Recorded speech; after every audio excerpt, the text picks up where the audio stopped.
तो फ्रेंड, आज हम लोग 10वीं क्लास का इकोनॉमिक्स, पूरा इकोनॉमिक्स देखेंगे। ऑब्जेक्टिव एनसीईआरटी बेस्ड, जो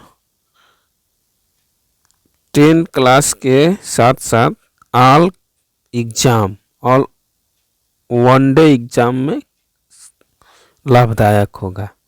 तो चलिए हम लोग शुरू करते हैं। आज का पहला क्वेश्चन है कि निम्न को प्राथमिक क्षेत्र भी कहा जाता है। तो देखिए, प्राथमिक क्षेत्र जो कहेगा कृषि, प्राथमिक क्षेत्र कृषि, प्राथमिक क्षेत्र। द्वितीय क्षेत्र औद्योगिक, द्वितीय क्षेत्र औद्योगिक, और तृतीय क्षेत्र सेवा क्षेत्र को तृतीय क्षेत्र कहते हैं। तो प्राथमिक क्षेत्र कृषि से संबंधित जो भी काम है, जैसे पशुपालन, एक कृषि से संबंधित है तो उसको बोलेंगे प्राथमिक क्षेत्र। उद्योग क्षेत्र से संबंधित जो भी काम है उसको क्या बोलेंगे, द्वितीय क्षेत्र। और सेवा से जो भी काम है उसको बोलेंगे तृतीय क्षेत्र। जैसे देश की सेवा करना, नेता लोग हो गया, एक शिक्षक हो गया, या फिर एक ड्राइवर हो गया, वो देश की सेवा कर रहा है तो उसको बोलेंगे तृतीय क्षेत्र।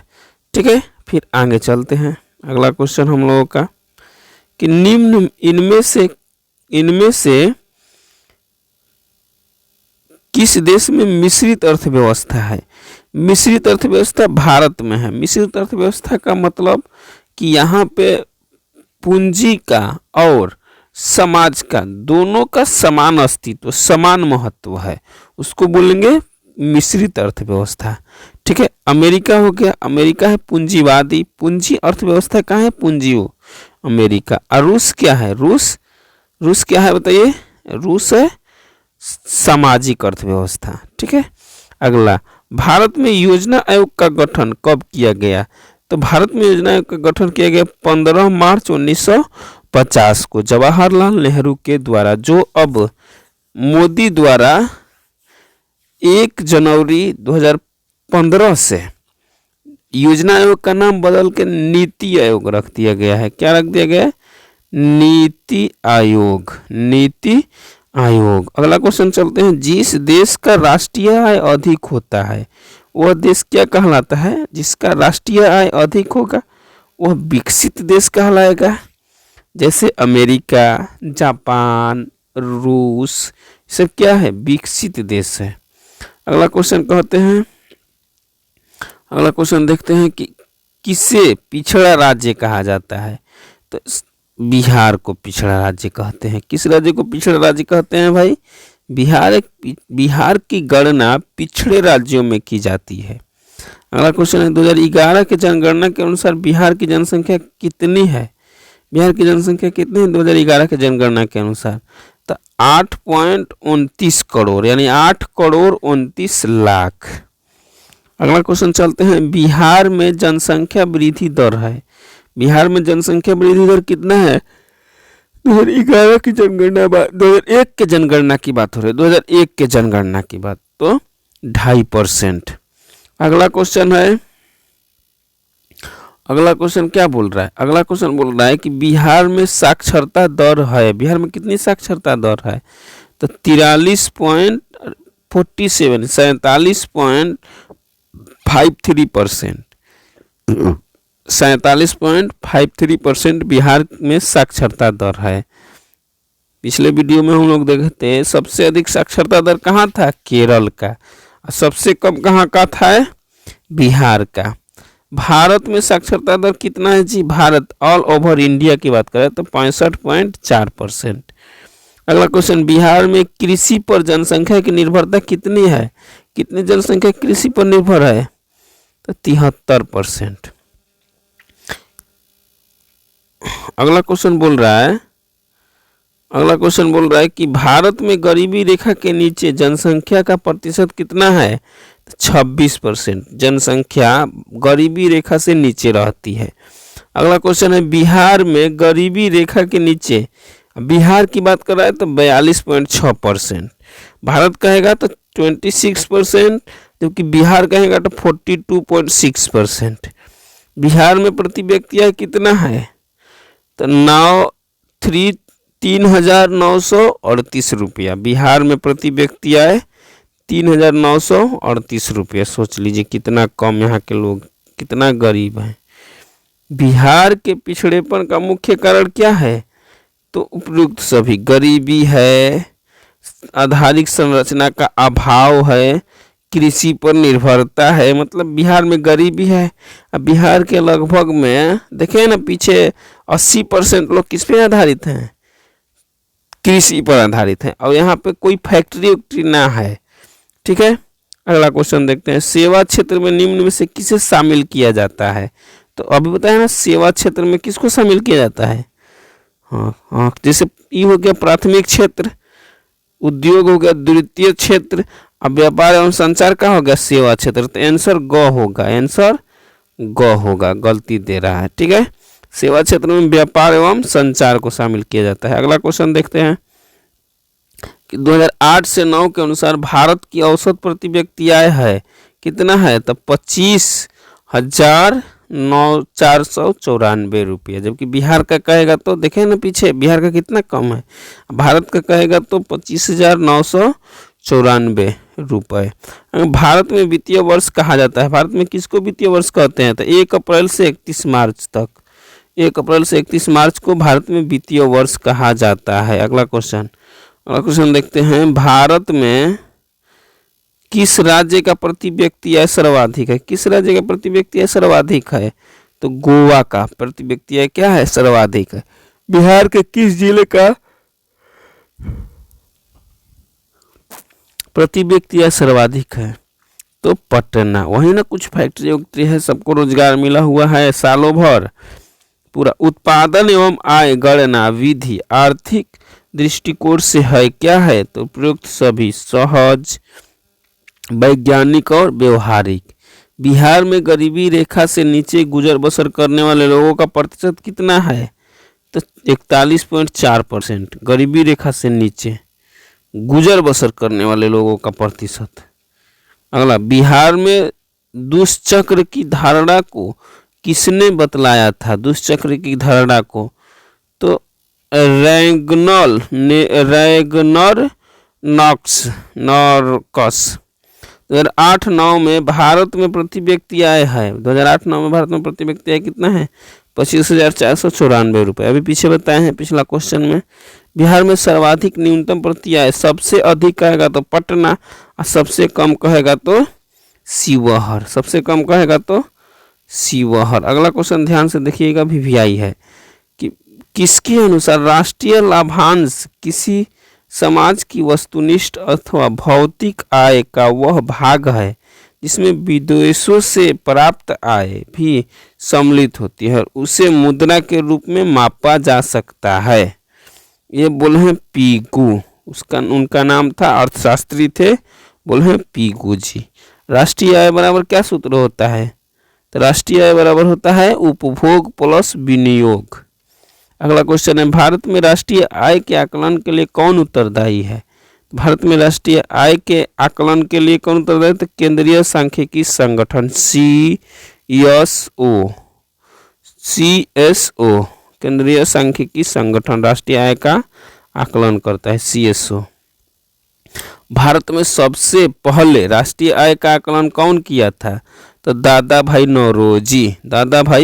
नौरोजी मात्र 20 रुपया बताए थे। बताइए, भारत में राष्ट्रीय आय कितना बताए थे? 20 रुपया प्रति व्यक्ति आय बताए थे।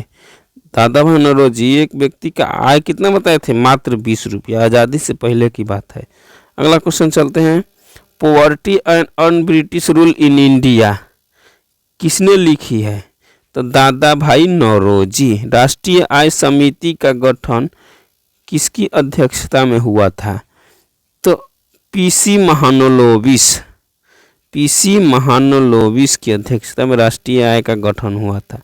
अगला क्वेश्चन है कि विश्व विकास रिपोर्ट 2005 के अनुसार भारत में प्रति व्यक्ति आय था कितना? तो $720। राष्ट्रीय आय की मापने की निम्न में से कौन सी विधि है? तो उपयुक्त सभी, आय विधि, व्यय विधि, उत्पादन विधि।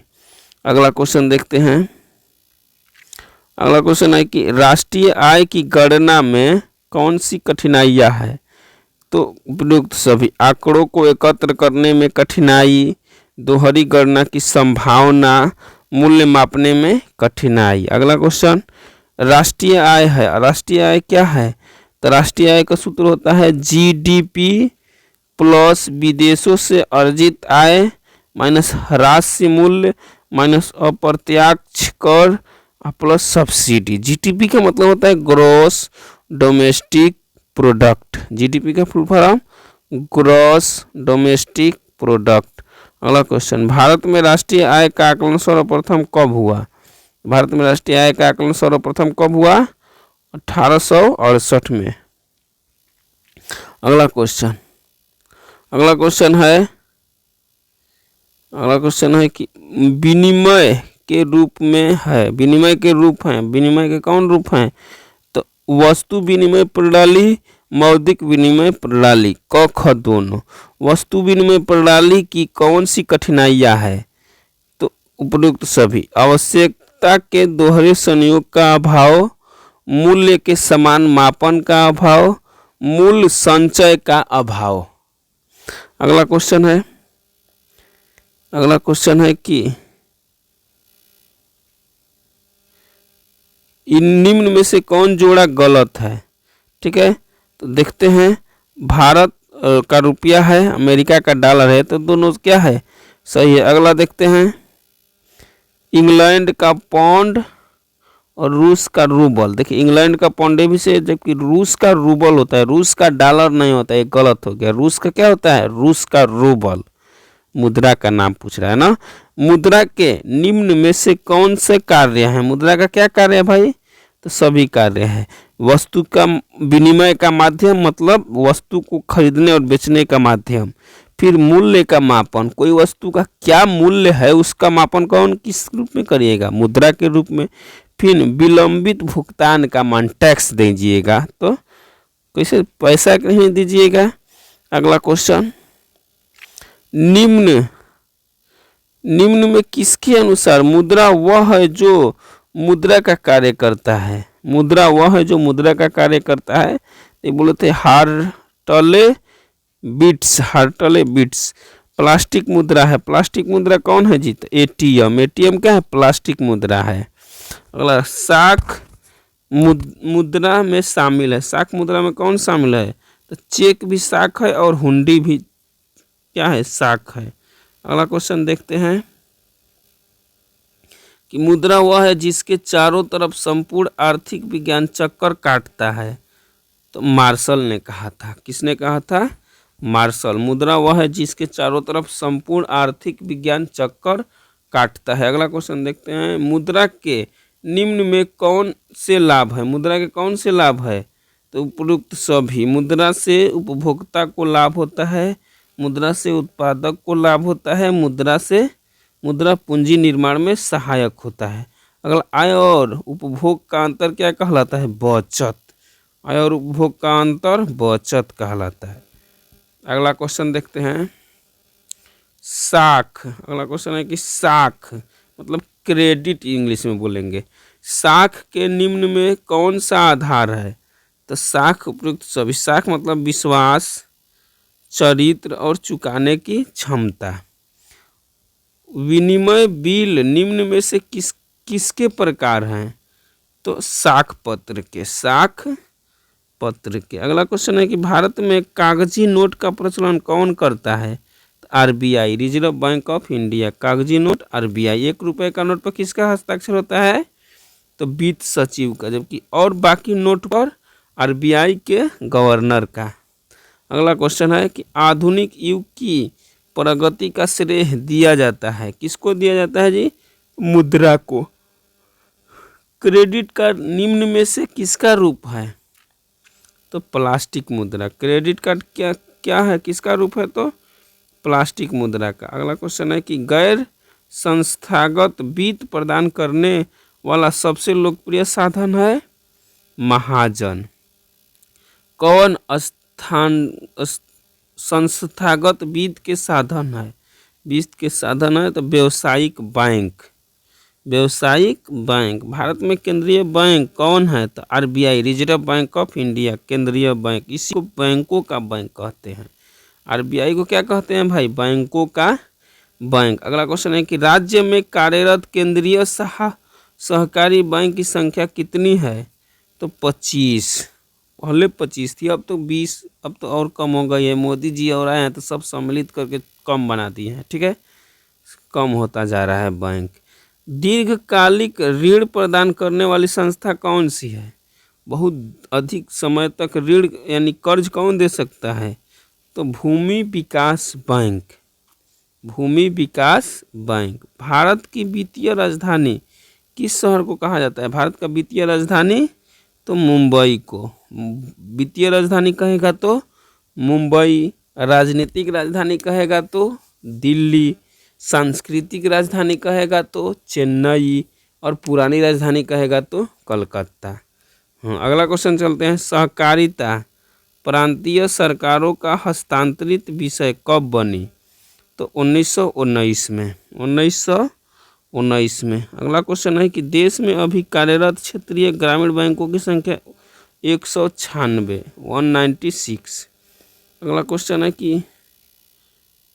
है कि व्यावसायिक बैंक का राष्ट्रीयकरण कब किया गया? तो 1969 में। 1969 में इंदिरा गांधी के द्वारा। निम्न में से किस देश की माइक्रो फाइनेंसिंग की सफलता देखकर भारत प्रभावित हुआ? तो किसका देखकर? बांग्लादेश का।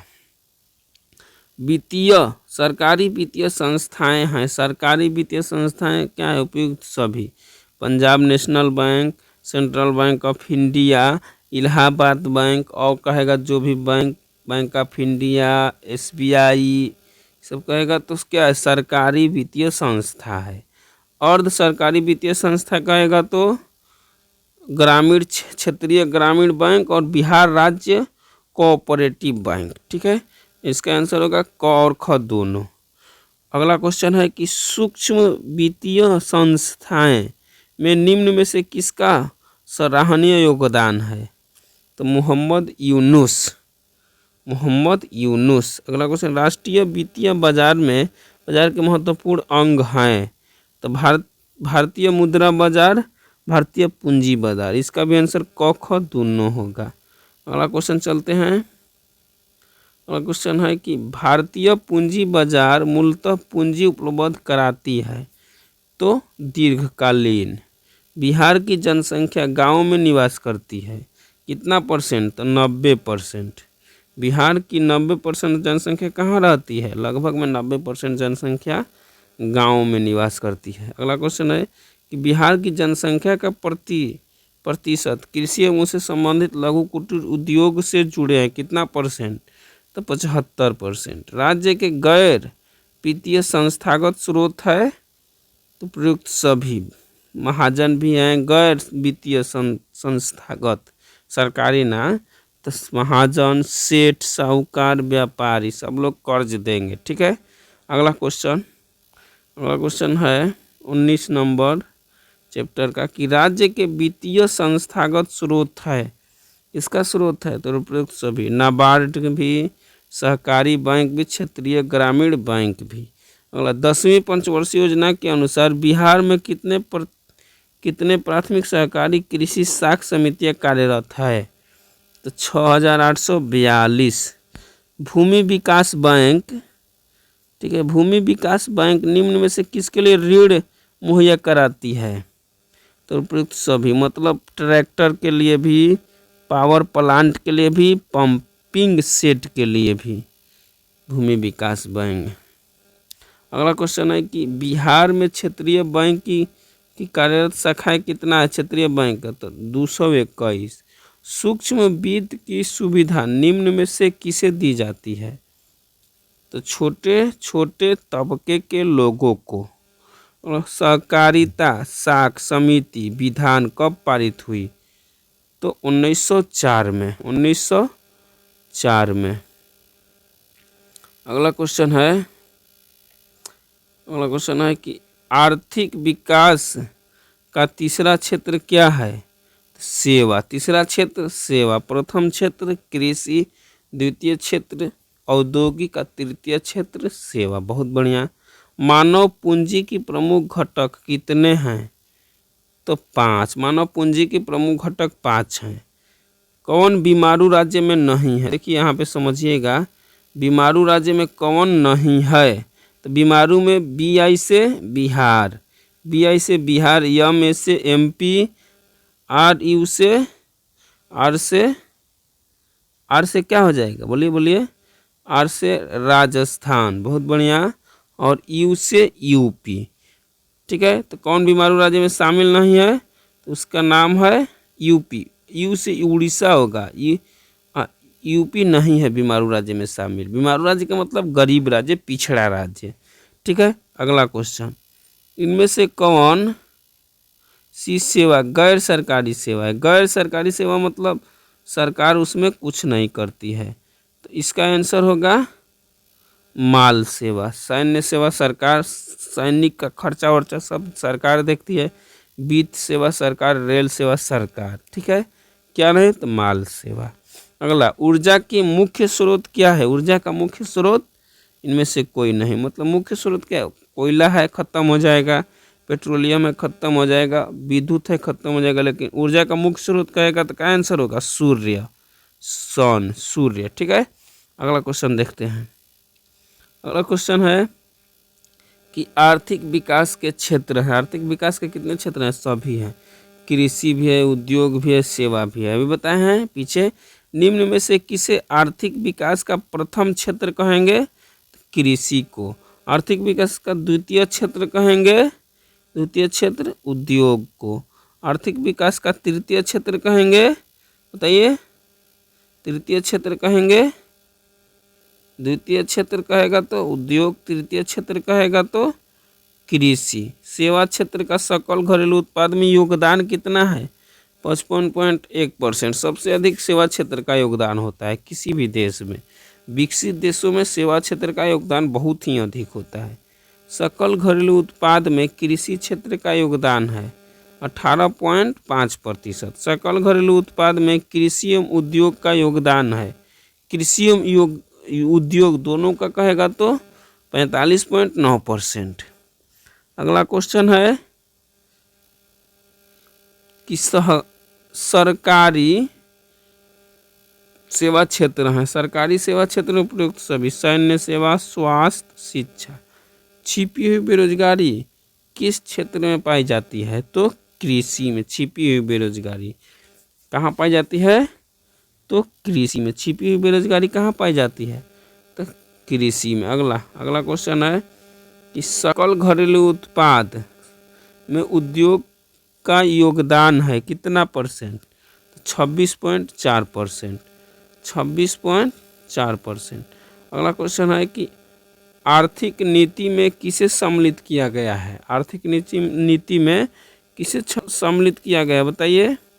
तो उपरोक्त सभी को। उपरोक्त सभी को मतलब उदारीकरण, निजीकरण और वैश्वीकरण को आर्थिक नीति में 1991 में मनमोहन सिंह के द्वारा लाया गया। मनमोहन सिंह उस समय क्या थे? भारत के वित्त मंत्री थे।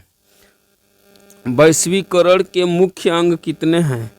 तो 4। वैश्वीकरण के मुख्य अंग 4। अगला है, इनमें से कौन बहुराष्ट्रीय कंपनी नहीं है? बहुराष्ट्रीय कंपनी मतलब बहुराष्ट्रीय कंपनी का मतलब वह कंपनी जिसका कारखाना, फैक्ट्री बहुत देशों में है, उसी को बहुराष्ट्रीय कंपनी बोलते हैं। इसमें कौन नहीं है? तो पार्ले भारत का कंपनी है और सब क्या है? बहुराष्ट्रीय कंपनी है। अगला क्वेश्चन चलते हैं। वैश्वीकरण का अर्थ है, वैश्वीकरण का क्या अर्थ है? तो इनमें से कोई नहीं। वैश्वीकरण का अर्थ ही ना होगा। वैश्वीकरण का अर्थ व्यापार, पूंजी, तकनीक, हस्तांतरण, सूचना प्रवाह द्वारा देश की अर्थव्यवस्था का विश्व अर्थव्यवस्था के साथ समन्वय, मतलब सब कुछ विश्व के स्तर पर हो जाएगा। ठीक है, व्यापार भी होगा, सूचना पर सब कुछ। पार्ले समूह के थम्स अप ब्रांड को किसे बहुराष्ट्रीय कंपनी ने खरीद लिया है? तो कोका कोला। अगला क्वेश्चन है कि वैश्वीकरण का अर्थ निम्न में से किसके प्रवाह से है, तो सभी हो गए आंसर। पूंजी से, वस्तु से, औद्योगिक, प्रौद्योगिकी एवं विचार से। अगला क्वेश्चन है वैश्वीकरण के अंतर्गत निम्न में से किसे शामिल किया जाता है, तो सभी को। उदारीकरण, निजीकरण और वैश्वीकरण। वैश्वीकरण का आधार है, वैश्वीकरण का क्या आधार है, उपयुक्त सभी। व्यवसाय संबंधी अवरोधों को, पूंजी का निर्वाह प्रवाह, श्रम का निर्बाध प्रवाह, निर्बाध मतलब बिना रुकावट। अगला क्वेश्चन है निवेश के अंतर्गत शामिल है, तो भूमि खरीद, भवन, मशीन एवं अन्य उपकरणों में लगाई पूंजी, यानी उपयुक्त सभी। अगला क्वेश्चन देखते हैं। अगला क्वेश्चन है कि वैश्वीकरण को संभव बनाने वाले कारक हैं, तो कारखाने, प्रौद्योगिकी में प्रगति, सूचना एवं संचार का विकास। विश्व व्यापार संगठन की स्थापना कब हुई, तो विश्व व्यापार संगठन की स्थापना 1905 में, अरे 1995 में, 1995 में। अगला क्वेश्चन है कि वर्तमान में विश्व व्यापार संगठन में कुल कितने देश हैं, तो 149 को। विश्व व्यापार संगठन यानी WTO, world trade organisation, full form WTO का वर्ल्ड ट्रेड ऑर्गेनाइजेशन का मुख्यालय कहाँ है, तो जेनेवा में। भारत में वैश्वीकरण के निम्न में से कौन सकारात्मक प्रभाव पड़े, तो प्रयुक्त सभी। प्रत्यक्ष विदेशी निवेश को प्रोत्साहन, प्रौद्योगिकी, प्रतियोगी शक्तियों में वृद्धि, नए बाजार तक पहुंच। अगला क्वेश्चन देखते हैं। नई आर्थिक नीति की घोषणा भारत में कब की गई, तो 1991 में। 1991 में मनमोहन सिंह के द्वारा, जब वो वित्त मंत्री थे। देश की प्रगति के लिए बिहार की प्रगति अनिवार्य है, किसने बोला था, तो APJ अब्दुल कलाम, भारत के क्या थे, वो राष्ट्रपति। अगला क्वेश्चन देखते हैं। अगला क्वेश्चन है कि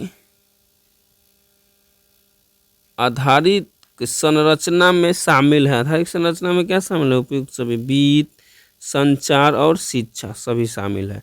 अगला क्वेश्चन है वैश्वीकरण का बिहार में निम्न में से कौन सा सकारात्मक प्रभाव पड़ा है, तो उपयुक्त सभी। कृषि उत्पादन में वृद्धि, निर्यात में वृद्धि और निर्धनता में कमी। अगला क्वेश्चन है कि 1999 से 2000 में बिहार में निर्धनता का प्रतिशत है 42%। 42%। अगला क्वेश्चन और इस वीडियो का लास्ट क्वेश्चन, नई आर्थिक नीति के उद्देश्य हैं, नई आर्थिक नीति का उद्देश्य हैं, तो उपयुक्त सभी, मतलब उत्पादन इकाइयों की प्रतियोगी क्षमता को बढ़ाना, आर्थिक विकास की दर को बढ़ाना, सार्वजनिक क्षेत्र के कार्य संपादन में सुधार।